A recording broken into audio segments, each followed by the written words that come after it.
Hi, this is Mrs. Mila from the High Rock Acton Bookshed, actually from my living room because it's raining and dark out and it is Halloween Eve, October 30th. Here's my decorations. I'm getting all ready. But I did go to my Spooky Stories collection and I pulled a book out. Actually, I'm reading this book to you on Halloween. I decided to save this one for you.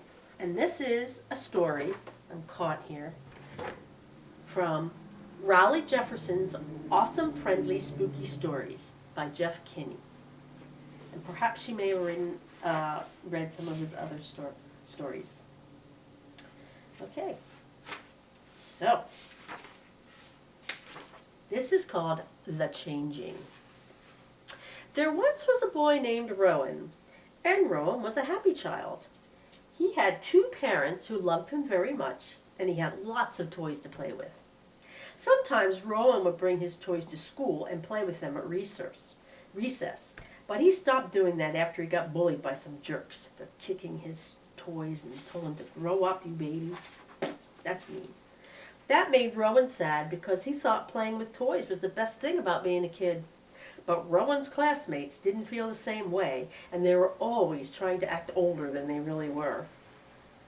One day, when Rowan was in class, he felt a strange tickling sensation under his armpit. He didn't know what it was, so he asked his teacher, Mrs. Pennington, if he could please be excused to use the restroom.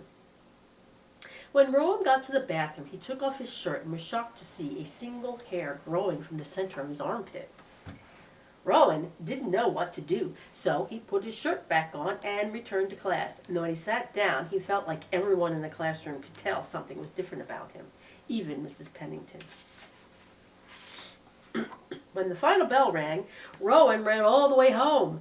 He knew his mother kept some tweezers in the bathroom, and he couldn't wait to use that to pull out that hair. But when Rowan took his shirt off, he could see it was too late for tweezers. They got all full. Suddenly, hair started spreading all over Rowan's body, and before long he was practically covered in it. Boing, boing, boing, boing, it says. But by now, Rowan was totally panicking. He went through his parents' bathroom cabinet to see if there was anything that might help, and he found something he thought would do the trick. It's hair remover. But there's a reason kids shouldn't go poking around in their parents' bathroom cabinets, because 2 seconds after Rowan opened the bottle, he passed out from the fumes. When Rowan woke up, he was in his bed. At first he thought maybe the whole thing with the hair was just a bad dream, but one look at his arm told him it wasn't. Rowan's parents walked into his room, and he was afraid they were going to be mad at him for opening that bottle of hair remover without asking. But they didn't look mad at all. In fact, they seemed kind of happy. Rowan's parents said they'd been waiting for this day for years, and it was time for them to have the talk. Rowan thought that they had already had the talk when his parents told him how babies were made, but they said this one was a totally different talk. His parents said that sometimes when a child turns a certain age, their body starts to go through a changing. And that made Rowan sad because he liked himself just the way he was. By now, Rowan thought he knew where this was heading, so he asked the question that had been on his mind all day. Am I becoming a man? Well, that made Rowan's parents laugh and laugh. And Rowan felt embarrassed because it took them a long time to stop laughing. After Rowan's dad wiped the tears from his eyes, he said to Rowan that he was still a little boy, but he was a different kind of boy.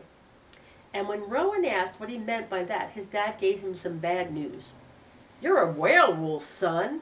You know what a werewolf is? Werewolves are people that turn into wolves at night when there's a full moon. Well, they look like a person, but they have like wolf ears and hair all over them.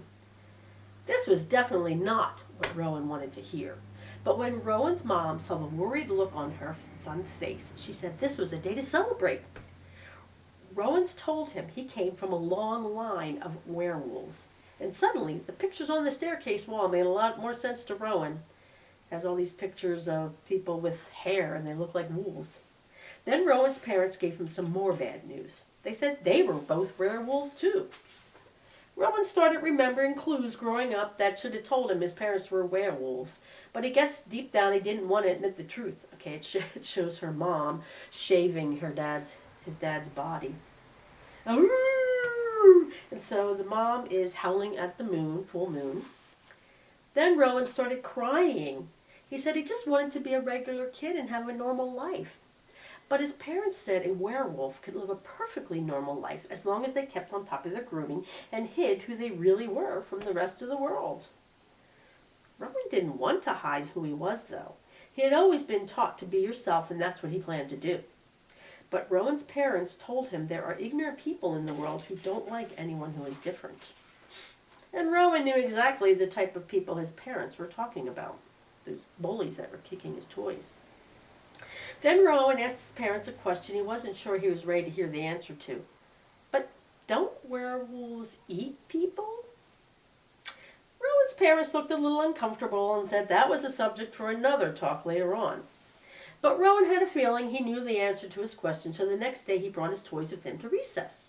And this time nobody dared to mess with him, because he looks like a wolf. He kept himself the way he is. Rowan's example inspired his parents to stop hiding who they were too.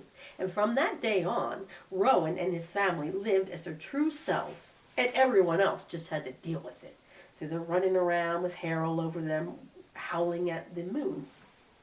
But they're being exactly who they are, which is what you should be too. We're all made differently, and if people don't like it, as long as you're nice to someone and you're not hurting anyone, be yourself.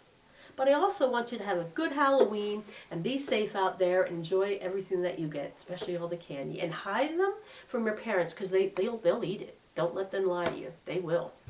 Bye.